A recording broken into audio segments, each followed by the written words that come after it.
Olá, o meu nome é Felipe e hoje a gente vai falar um pouco de corrente elétrica. A gente vai fazer alguns exercícios e passar algumas definições principais para saber tudo sobre esse assunto.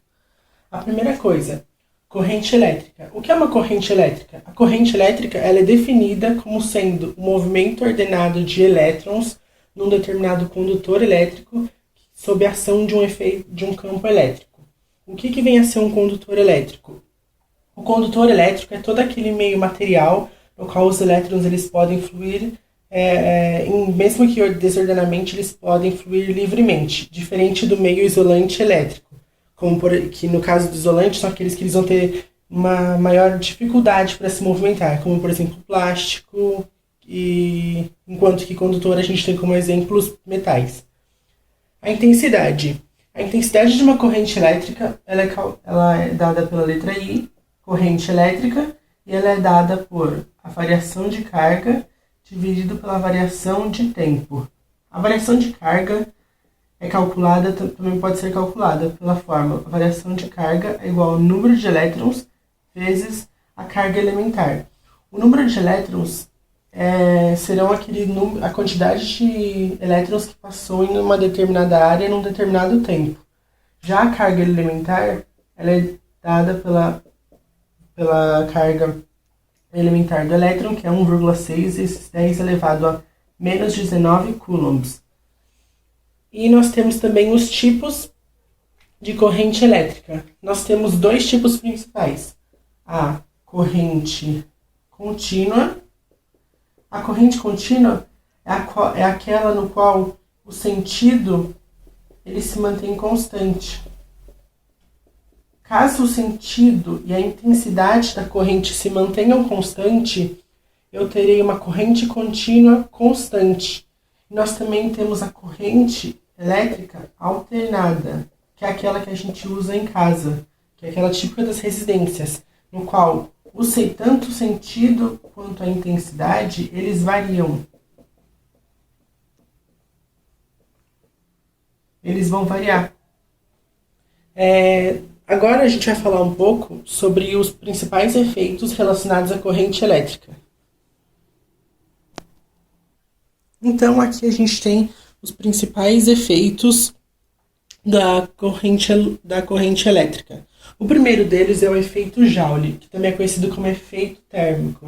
O que acontece? Quando a gente tem uma corrente elétrica passando por um determinado condutor, alguns elétrons eles vão colidir com as moléculas ou átomos que formam esse condutor. Isso vai causar um certo aquecimento. Por isso que quanto maior a corrente elétrica, maior a tendência de um condutor ficar mais quente. Já o efeito luminoso é o seguinte: quando você tem a passagem de uma corrente elétrica através de um gás rarefeito, você vai fazer com que esse gás ele emita luz. É esse o princípio de funcionamento das lâmpadas fluorescentes. Agora, já o efeito magnético é um dos mais importantes e é assim, quando você tem um condutor sendo atravessado por uma corrente elétrica, isso vai fazer com que naquela região se crie um campo elétrico. O efeito químico vem a ser a eletrólise, os efeitos como, por exemplo, a aniquilação, a cromagem e outros. E o efeito fisiológico lembra o quê? Corpo humano. Vai ser a ação da corrente elétrica sobre o corpo humano.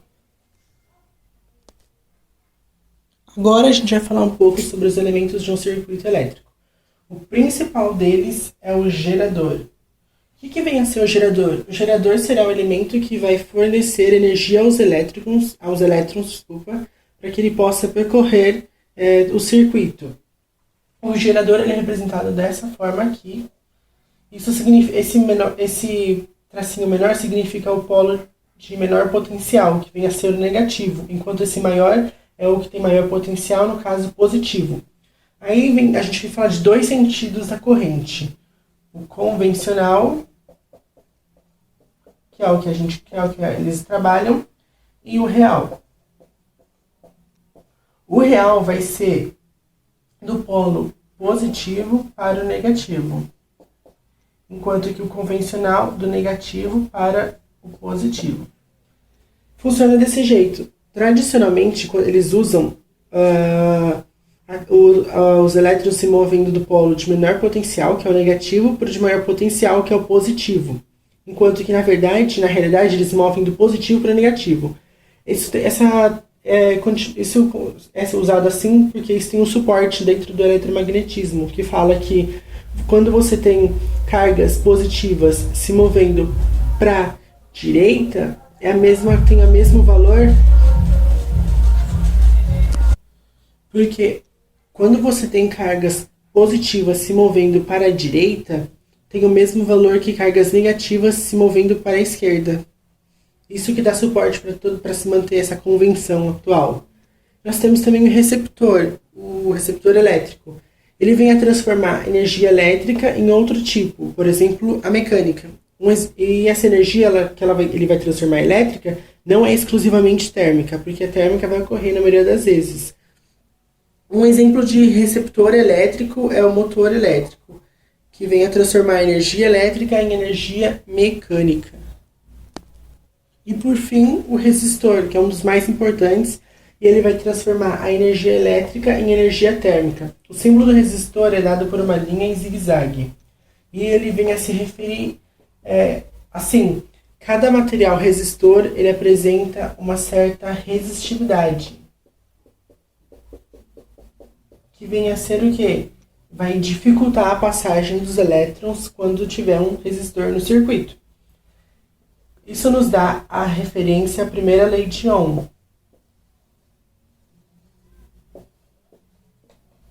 que é em referência ao alemão Georg Ohm, que por sua vez ele descobriu assim que a intensidade de uma corrente ela está relacionada a DDP entre o que seria DDP, a diferença de potencial, DDP, que também pode ser escrita na letra U.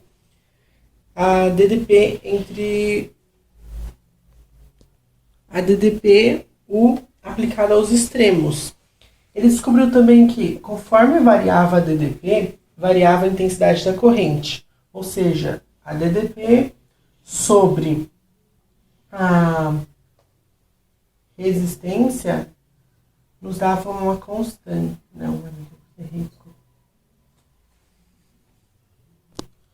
Conforme variava a DDP, variava também a intensidade da corrente. Isso nos dava uma constante.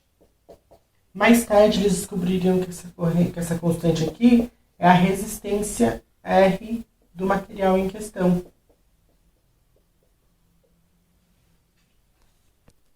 Por isso, essa lei pode ser escrita da seguinte forma: a resistência é igual a tensão, a tensão é também a DDP, sobre a corrente elétrica. Ou caso a gente possa substituir o R pelo I, a corrente elétrica é igual a tensão sobre a resistência. Isso aqui é a primeira lei de Ohm, e ela vale para todos os resistores ôhmicos. O que significa resistor ôhmico? Que obedece a essa lei. É importante lembrar que a unidade da corrente elétrica é o ampere, que é igual a tensão é dada, a diferença de potencial é dada na unidade volt, enquanto que a resistência ela é dada na unidade, enquanto que a resistência ela é dada em ohm, que é o símbolo pela letra grega ômega.